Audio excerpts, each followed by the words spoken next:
Alonzo Smith, a native of Washington, D.C., personally experienced school segregation. He has a total of 4 years' experience living in Africa, 3 in the Republic of the Ivory Coast, and 1 in Sierra Leone. He has served as a social worker with the Urban League of Nebraska in Omaha, and for 10 years he was a curator at the Smithsonian Institution's National Museum of American History. During the winter break of 2009-2010, he was one of the leaders of a Montgomery College study travel group to the Republic of Senegal. He teaches several courses online and is currently the webmaster for the History Political Science Department. I want to start. I've been asked to read a poem by one of our fellows in this cohort.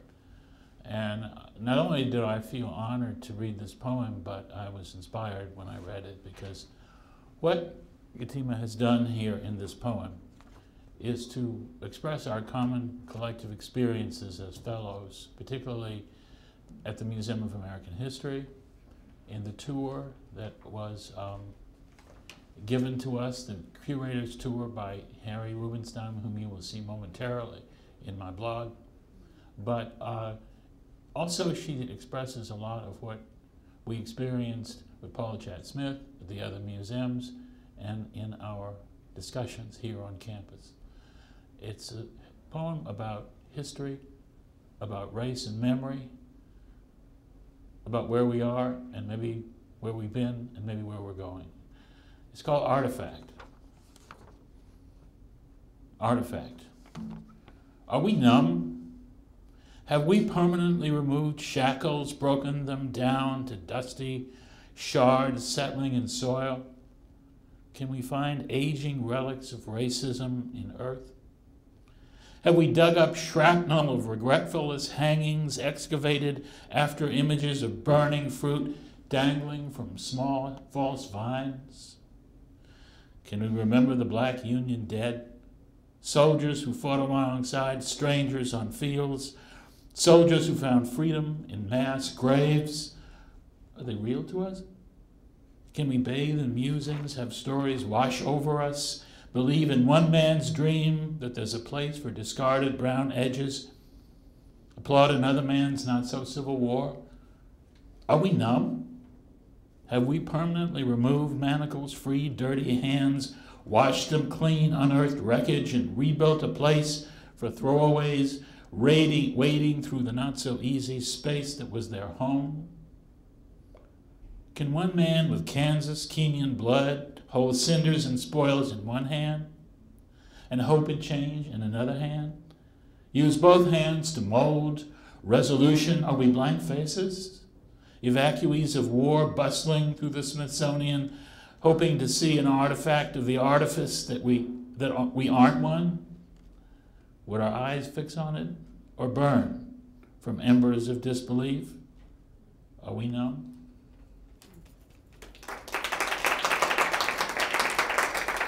So, thank you, Katina. It is this lady whom you should be applauding. The author of this poem. Now, what I like to do, my project was to create a blog, to create a podcast, actually.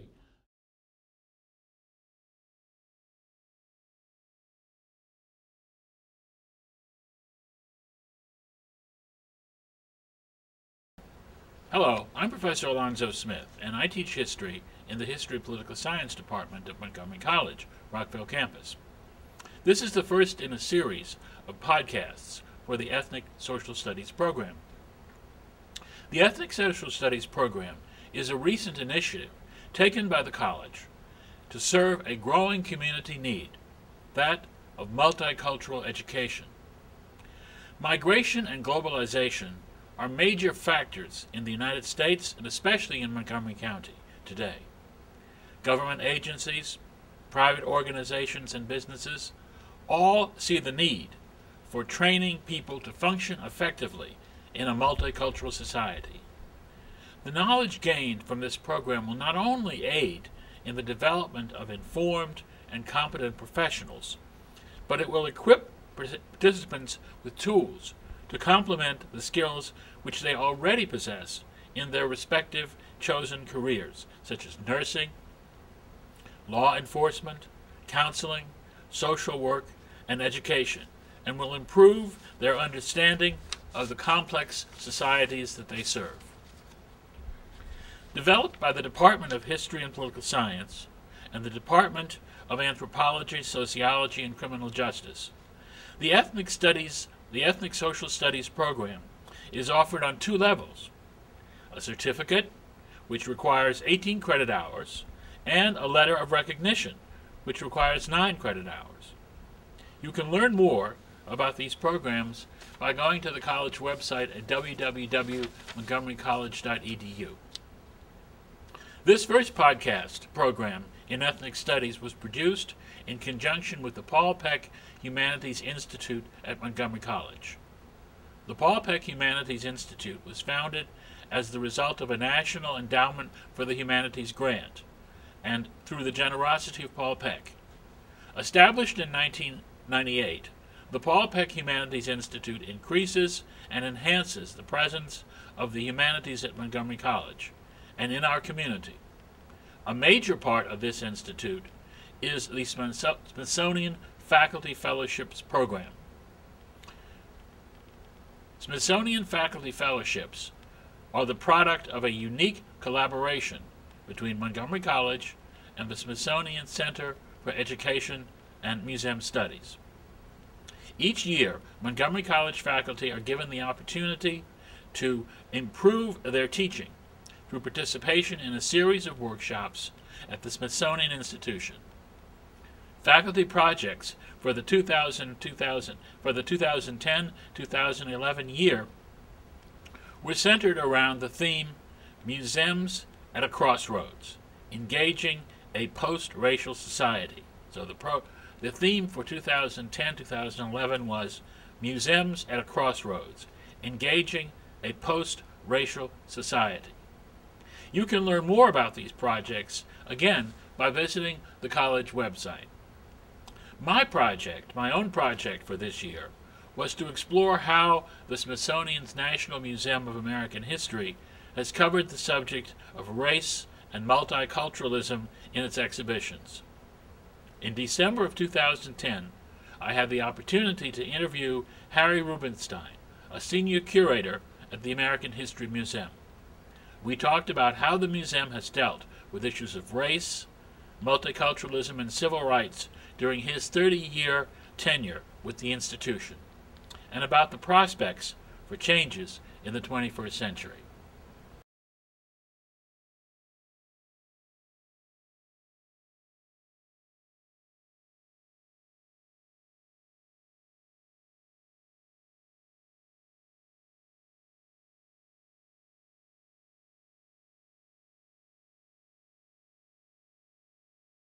Mr. Rubenstein, for agreeing to this interview.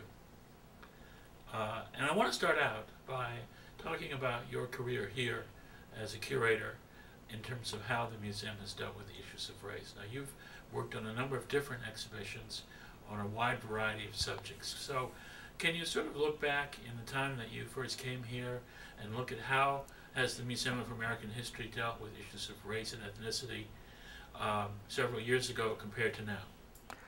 Yes, and thanks for coming to the museum. I came to Washington and the National Museum of American History in 1980. And that was a time in which the museum was really at the forefront of looking at social issues, civil rights, and race. There were a whole host of exhibitions, probably A Nation of Nations and We the People were the most prominent at the time. But those exhibits were made by people who had participated in the real groundbreaking exhibitions on race. A lot of that came about from the actual presence of the Smithsonian being on the National Mall. You know, outside of everybody's windows were the great marches and demonstrations that we all know about. Clearly, they witnessed the March on Washington in 1963, the Poor People's Campaign in '68, and so on. So they were able to actually just walk out their doors and collect and preserve items from those great events. Also, a number of curators here at this museum had participated in those early civil rights movements, and as a result, they were very conscious about building collections that preserve that history. When I came, I had all the advantages of inheriting those collections and being able to build and expand them. And that was really our goal, was to go beyond the civil rights movement, to look at social movements and other groups and include their history as well. And that's what we've been building for the last 30 years. Well, now, thank you very much for that answer. The events that took place right outside here on the mall several years ago that enabled you to collect these objects, how has the collecting of objects related to race and ethnicity changed over the years? In part, our collecting has changed based on who's been demonstrating and protesting outside of our windows. You know, there are still those very classic civil rights demonstrations and marches and those large demonstrations that relate to labor and work issues. There are those more recent demonstrations over immigration, of demonstrations dealing with the women's movement or other social events, whether it's healthcare or the Tea Party. And we really look to try to balance our collecting to look at the entire spectrum of American political life. Let's talk a little bit about the campaign 2 years ago and the issue of the Obama presidency. What's your take as a curator on how you're going to interpret that? How does one decide how to interpret this very important presidency in American history? I think that the Obama presidency and election has changed the narrative on race. You know, we have this exhibit on the American presidency, and you can look at all the portraits along this long wall, and they're all made up of the same race, same group of people, of white Protestant men from George Washington to George Bush. And then you have the picture of Barack Obama. And you look at that span of faces and you know that something has changed. That's the way that the American public also has looked at it. And you can see as people go in that exhibit and work their way down this wall that all of a sudden something has changed. And I think it's a really important and significant change, no matter how his presidency ultimately takes shape or is evaluated. Do you think that we are in a post-racial society? I would say that race has changed in the United States almost from the beginning to today, and there have been important changes along our long history. Whether we look at race from a different perspective, as there's been large movements of different Europeans or people from around the world that have come here, and there's always been that constant or consistent view of, between black and white in American society. But it does change and evolve. Are we in a post-racial society today? I would say no. But clearly, as we look at our population, look at the politics, look at discussions of race, there are a whole group of new individuals, multiracial individuals, that change the discussion. Also, I'd say the way that we look at different racial groups has changed. There's no question that 50 years ago we would not have elected a black president, and it would have been completely outside of the realm of possibility in anybody's mindset to nominate as a candidate for their party someone who wasn't white. It was controversial enough to nominate somebody who was Catholic before. So things clearly have changed and will continue to change. Right behind you, behind your shoulder, we have an image of Abraham Lincoln, and you've just finished curating the exhibition Abraham Lincoln, An Extraordinary Life.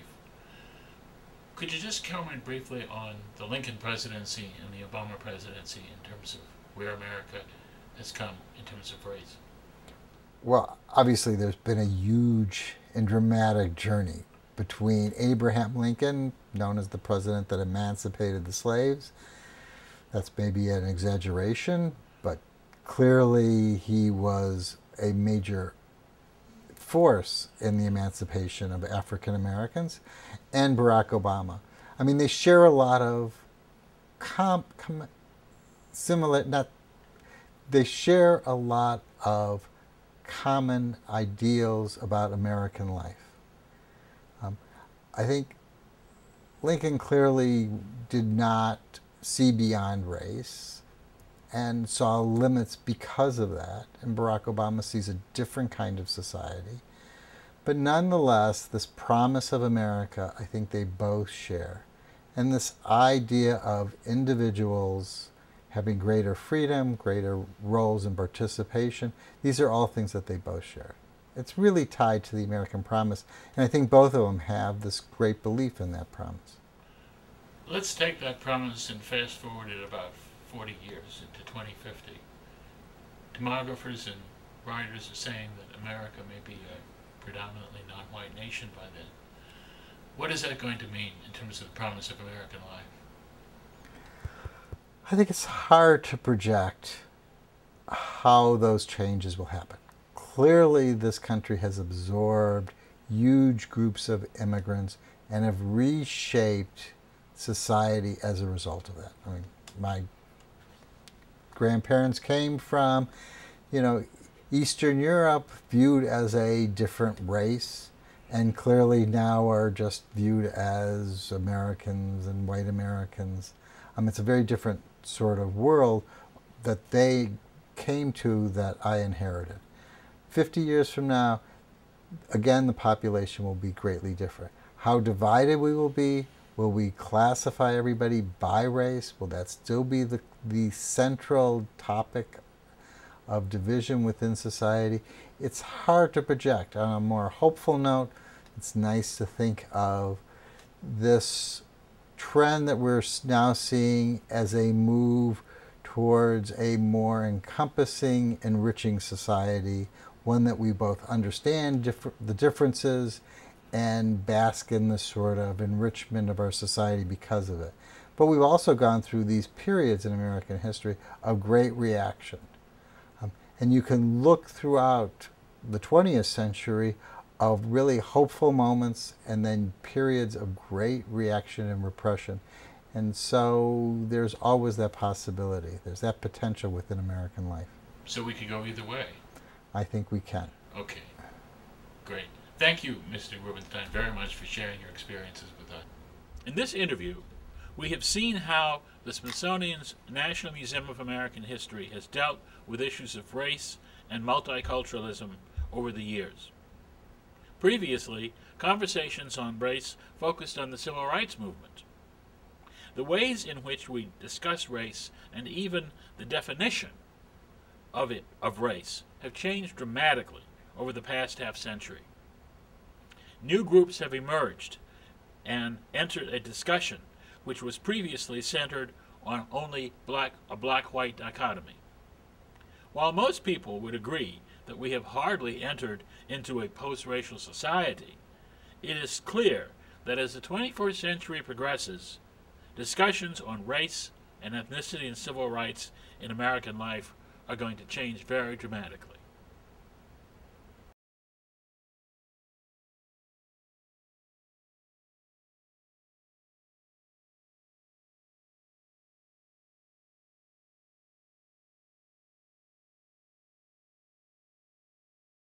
But I want to talk about two different things. One of the things that has made this project so valuable to me is that it has more than one application, and I've been able to use it in more than one course. This past fall, while I was participating in the program, I used it in History 136. History 136 is the history of African Americans since the Civil War. And so 20 out of 100 points was a term paper the students had to do. And so they had to go downtown to the Museum of American History and look at 3 exhibitions. And the 3 exhibitions being Communities in a Changing Nation, which is an exhibit of 19th century American life. The Price of Freedom, Americans at War, which is a survey of American military history from the earliest time right down to the war on terrorism, and the American presidency. Now, what I asked them to do in this paper was to look at these exhibitions and compare and contrast them with what they've learned in class. How do they deal with the black experience? To what extent do they deal with black experience? And then the final question, which I think I'm going to change because it's kind of a rhetorical question, is there a need for an African American museum on the Mall? And it's kind of rhetorical for me, and the way I present it in class is obviously pretty rhetorical. So I think I'm going to try to leave it more open and say, you know, what do you think? Or some people would say no, some people would say yes. How do we resolve this dilemma? So, but anyway, so I got pretty much an affirmative yes to all. But what I told them was, I don't want you to say yes. I want you to tell me, why do you say yes? And so people had some very thoughtful answers. Those are contained in, some of them are contained in my report. So that's the first application of this fellowship experience. But the second one is what I explained in the podcast. We have a new certificate and a letter of recognition program, and there's 3 core courses in that. Anthropology, Principles of Anthropology, Principles of Sociology, and the history course, History 136, which is History of Civil Rights, which is taught at both Tacoma Park Silver Spring and Rockville by about 4 different people, including me. So I'm going to use this. I'm trying to craft this in such a way that my colleagues will, they can't be coerced into it, but they will find it attractive enough to incorporate into their class. So this podcast is going to be accompanied by some promotional material. One of the things I learned when I worked briefly for business is you got to learn how to sell stuff. And so I'm going to try to sell this and sell the program. So anyway, that's basically my project. Thanks for the opportunity, and watch my MC. You'll see it in a while. Thanks. Just wait, just in case somebody has. Do we have a question? Oh, we have time for one question. Look how happy they are. See, I covered everything. That's what I always say. Yes. Alonzo, you've taught a while now. Oh yeah, you can say that's a fair statement. Was there something, or were there aspects of this that really surprised you? Of the course or of the program? Of the program and the course, of initiating of how your students reacted, or? Well, I was hoping that some of them would answer the question about African American Museum in the negative. And it occurred to me I didn't really frame the question properly. So I'm going to go back and rephrase it. Now the course that I teach in civil rights is an online course.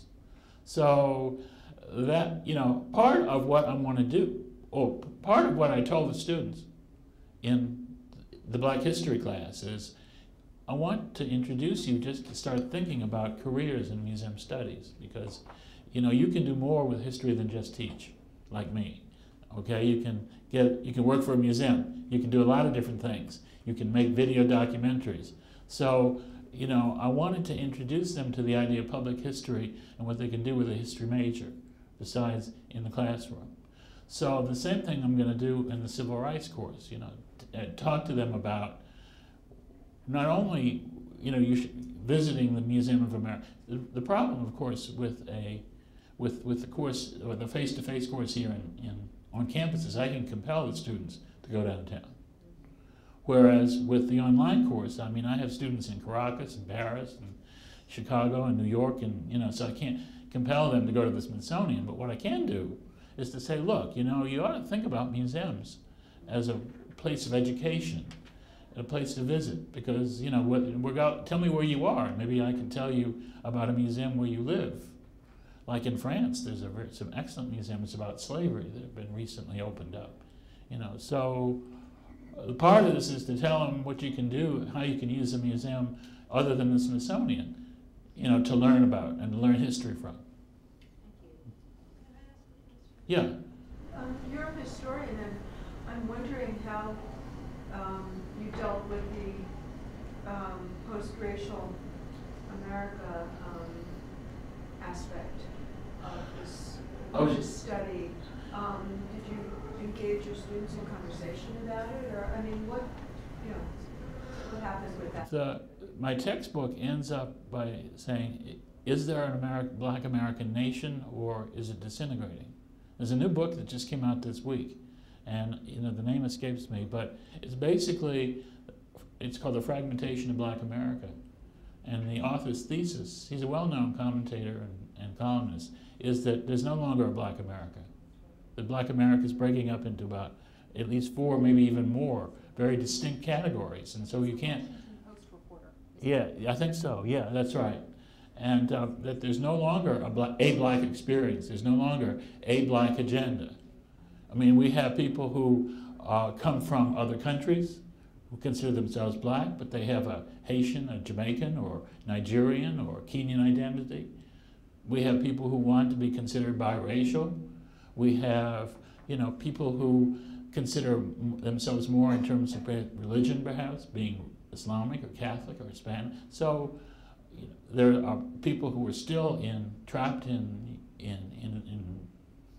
so, you know, lack of opportunity, who are not looking at anything else. So is there a Black America? You know, does Jesse Jackson and people like that, do they speak for everybody? So the answer to your question is it's an open question. Alonzo, thank you so much. Yeah.